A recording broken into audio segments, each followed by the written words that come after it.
Hola chicos, ¿cómo están? Bueno, en este video vamos a hablar un poquito de otro de los signos que encontramos frecuentemente en semiología médica, que son los edemas.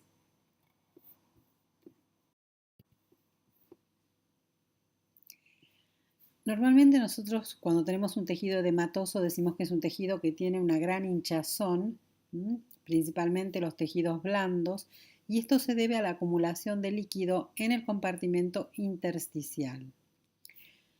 Está causado principalmente cuando hay un desequilibrio entre las fuerzas que regulan el paso de los líquidos de un compartimento a otro.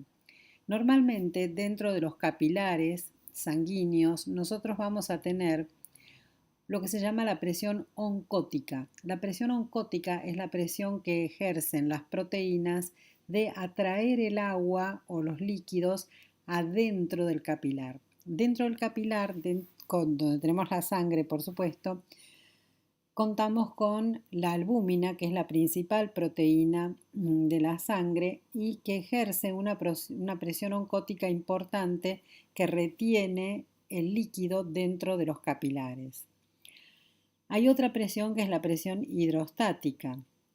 Cuando la presión hidrostática supera a la presión oncótica, el líquido se extravasa de los capilares y sale al compartimento intersticial, y ahí es cuando vemos los edemas en los tejidos blandos, principalmente. Entonces, ¿dónde podemos tener edemas? Podemos tener acumulación de líquidos en los tobillos, en los párpados, en la zona sacra, en el abdomen también. La piel va a estar estirada o brillante. Por lo general es depresible. Si se presiona con el dedo, puede dejar una huella o fóvea que va desapareciendo lentamente hasta que se restaura la forma de la pierna o de donde nosotros hayamos presionado con el dedo. Ese es el signo de Godet. Es el típico signo de el edema. Entonces uno dice deja Godet positivo o no, es cuando deja esa huella al presionar con el dedo. Y el Godet lo podemos informar con una cruz, dos cruces, tres cruces, depende del grado de severidad que tenga. La distribución del edema puede ser local, por ejemplo, nosotros nos hacemos un esguince y entonces ahí se inflama mucho y se hincha mucho el tobillo, un esguince de tobillo, por ejemplo, y se edematiza mucho localmente. Y luego ese edema se va a reabsorber lentamente hasta volver a la normalidad. O bien podemos tenerlo en toda una pierna. Es típico, por ejemplo, en las linfangitis o en algunas patologías como puede ser patología cardíaca o patología renal. O bien podemos tener un edema generalizado. La persona está toda edematizada en general y eso se llama anasarca. Además tenemos edemas inflamatorios, dolorosos, calientes y rojizos. Eso es la tetra de Celso. Nosotros vamos a ver que la piel está inflamada, está dolorosa, caliente y rojiza. Algunas causas favorecen el paso del líquido, es decir, cuando hay aumento de presión dentro de los vasos, en el caso de las trombosis, las flebitis o la insuficiencia cardíaca. Ya vamos a hablar del edema cardíaco un poquito más adelante y vamos a ver que cuando nosotros tenemos insuficiencia cardíaca, el corazón no logra bombear toda la sangre por la aorta porque está muy dilatado, está muy agrandado y entonces el corazón se empieza a encharcar de líquido, de sangre principalmente. Este líquido tiene que salir para algún lado y entonces genera mucha presión y eso es lo que causa también la extravasación de los líquidos fuera del sistema circulatorio hacia los tejidos. También cuando tenemos una disminución de las proteínas. Nosotros habíamos dicho que cuando hay un déficit principalmente de albúmina, baja la presión oncótica, prevalece la presión hidrostática y entonces allí tenemos también extravasación de los líquidos. Esto puede pasar cuando uno tiene un síndrome de desnutrición, donde no hay un aporte proteico importante, hay una mala alimentación, cuando a veces tenemos alteración de la formación de las proteínas que se forman en el hígado, principalmente la albúmina, en casos, por ejemplo, de cirrosis o de alguna otra patología hepática, o con pérdida de proteínas. A veces tenemos proteinuria, que son proteínas en la orina, por problemas renales, cuando hay glomerulopatías, cuando hay eh, síndromes nefróticos, nefríticos, bueno, vamos a tener determinada pérdida en cierto grado de proteínas. Entonces, recuerden que si aumenta la presión hidrostática o disminuye la presión oncótica, entonces vamos a tener extravasación de los líquidos fuera del compartimento de la circulación, del compartimento de los capilares, hacia el intersticio. También puede haber alteración en la permeabilidad de la pared de los vasos. A veces hay lesiones por inflamación, por quemaduras, por alergias, por hipoxemia u otro tipo de infecciones que pueden llegar a dañar los vasos, generar lesiones en los vasos, y eso hace que se haga mucho más permeable la membrana del capilar y se extravase el agua.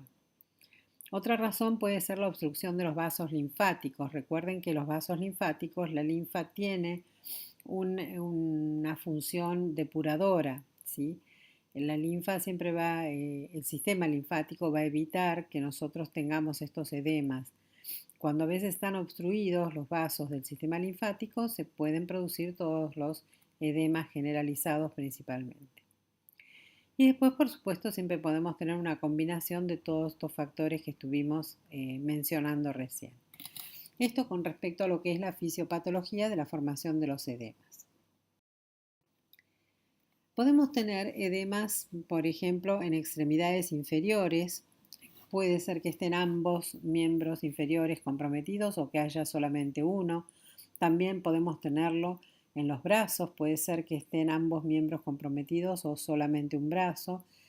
Y en esos casos muchas veces podemos sospechar de algunas patologías como puede ser una linfangitis o bien una filariasis. Es decir, hay unas cuantas patologías donde nosotros vamos a ver un aumento de tamaño importante o considerable en el diámetro de una de las extremidades. Y luego tenemos el señor que tiene la panza de cerveza, eso se llama ascitis. La ascitis normalmente está vinculada a la cirrosis. También puede ser por enfermedad hepática no alcohólica, ¿sí? Lo que es la esteatosis hepática, la enfermedad grasa, la degeneración grasa en el hígado. Puede ser que tenga alguna neoplasia en el hígado o por tumores o por metástasis hepáticas. Entonces, bueno, todo eso genera un cuadro de ascitis. Ascitis es este abdomen voluminoso que se forma por la retención de líquido. Otros tipos de edemas, según un poco su origen o su causa, los podemos clasificar en pulmonares, renales, cardíacos y cerebrales. En este caso, este niño lo que tiene es un edema periorbitario. A veces también pueden ser inflamatorios debido a que tuvieron una picadura de un insecto, por ejemplo. Entonces, el tema del edema se forma como parte de la reacción inflamatoria típica que va a cursar con esa tétrada de Celso que habíamos hablado. Edema, rubor, color y calor principalmente. Bien, otro edema que podemos encontrar es el edema pulmonar. El edema pulmonar es cuando los alvéolos del pulmón se encharcan de líquido y este edema pulmonar puede ocurrir por muchas causas diferentes. Una de ellas es la insuficiencia cardíaca, que dijimos que aumentaba lo que eran las presiones, aumenta la presión hidrostática y aumenta la presión en la arteria pulmonar, en los pulmones, en los capilares pulmonares y se extravasa líquido. También puede ser un origen que no sea cardiogénico, puede ser un origen netamente pulmonar. Y también podemos tener un edema cerebral. Cuando nosotros tenemos un traumatismo cráneoencefálico o cuando hay un tumor o cualquier otro problema que tengamos en el cerebro, se genera muchas veces un edema perilesional. Es un edema, es una reacción que se hace edematosa alrededor de la lesión. Bueno, características del edema renal. Normalmente los riñones filtran la sangre varias veces por día, unas 9 veces por día, y lo que hacen es eliminar todos los tóxicos o los desechos o lo que ya no nos sirve. Ahora bien, todo eso se elimina por orina. A veces los riñones funcionan mal y entonces empezamos a acumular líquido. Pueden ser edemas difusos, por lo general cuando afectan tejidos blandos, laxos como los párpados o el escroto. Por lo general el edema periorbitario, sobre todo cuando es matinal, muy marcado, nos estaría indicando que el paciente podría tener un síndrome nefrítico. También son edemas pálidos, fríos, blandos. Pueden estar en la presencia de insuficiencia renal, los glomerulonefritis y los síndromes principalmente nefríticos, el periocular. Pero también, por supuesto, puede haber en el síndrome nefrótico, que es otro tipo de síndrome, también podemos encontrar edemas. Así que edema renal, sobre todo cuando ustedes ven un paciente que sospéchenlo, cuando tienen un paciente que tiene los miembros inferiores muy anchos. En general el síndrome nefrótico cursa más con anasarca. Puede ser que el paciente esté todo edematizado, desde la cabeza hasta los pies. Y el síndrome nefrítico suele tener más bien un edema periorbital, sobre todo a la mañana. Luego tenemos el edema pulmonar.